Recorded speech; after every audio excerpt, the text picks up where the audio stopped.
बड़ी खबर से रूबरू करा रहे हैं। खबर ये है कि मैं आपको बता दूँ कि जिस तरह से कुछ यूट्यूबर जो हैं वो सांख्यिकी स्वयंसेवकों को बरगला रहे हैं। इसलिए बरगला रहे हैं, वो कह रहे हैं कि जो एफआईआर किए हैं सिर्फ़ उनका होगा।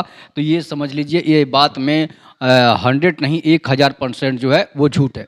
मैं इसलिए आपको बता रहा हूँ कि जब केस को हाई कोर्ट ने जब उस केस को खारिज कर दिया है, उस पे मात्र 3 साल की छूट दिया है, तो फिर कैसे आप कह सकते हैं कि केवल जो है वो जो एफआईआर की हैं, जो रिट याचिका दायर की हैं, उन्हीं का होगा।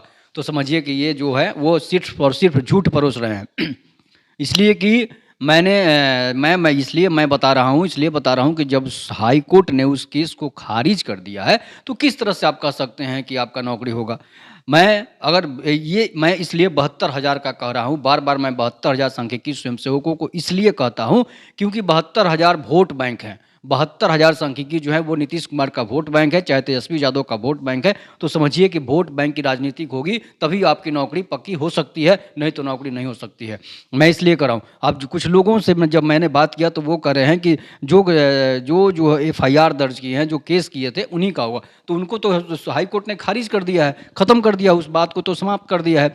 और जब हाई कोर्ट ने उस बात को उस केस को ही ख़त्म कर दिया है, उस केस की याचिका को ही ख़त्म कर दिया है, तो फिर आप कैसे कह सकते हैं कि आपकी नौकरी? इस पर आप विचार कीजिएगा कि आपकी नौकरी होगी तो सभी 72,000 सांख्यिकी को होगी, नहीं तो उसमें से केस किए हुए की कभी नहीं हो सकती। इसलिए नहीं हो सकती है कि जब आप केस किए थे तो उस केस को सुप्रीम हाई कोर्ट ने ख़त्म कर दिया, उस केस को खारिज कर दिया है। तो जब खारिज कर दिया है तो आपकी नौकरी कैसे हो सकती है? इसलिए इस उहापोह में न रहें, इस गलतफ़हमी में न रहें कि आपकी नौकरी नहीं होगी, आपकी भी नौकरी होगी। इसलिए कि सरकार अगर आपको वोट बैंक मानती है तो आपकी नौकरी करेगी। तो आचार संहिता से पहले आप लोग देख लीजिए, 5 मई से पहले आप लोग देख लीजिए, आपकी नौकरी होगी, वो भी वोट बैंक के आधार पर होगी, न कि सीडब्ल्यूसी में जो गए हैं उनके आधार पर होगी। नहीं, आपकी उस सीडब्ल्यूसी को हाई कोर्ट ने खारिज कर दिया, आपकी नौकरी को हाई कोर्ट ने खारिज कर दिया है। तो आप इस बात की गलतफ़हमी में न रहें और ये गलतफ़हमी न पालें कि आपकी ही नौकरी होगी।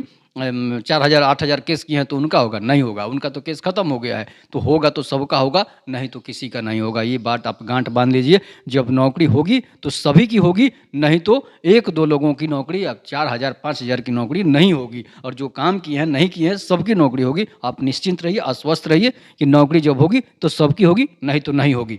तब तक के लिए नमस्कार, जय हिंद, जय भारत, वंदे मातरम। नीतीश कुमार सिंह, नूनू के साथ मैं विकेश विधाता।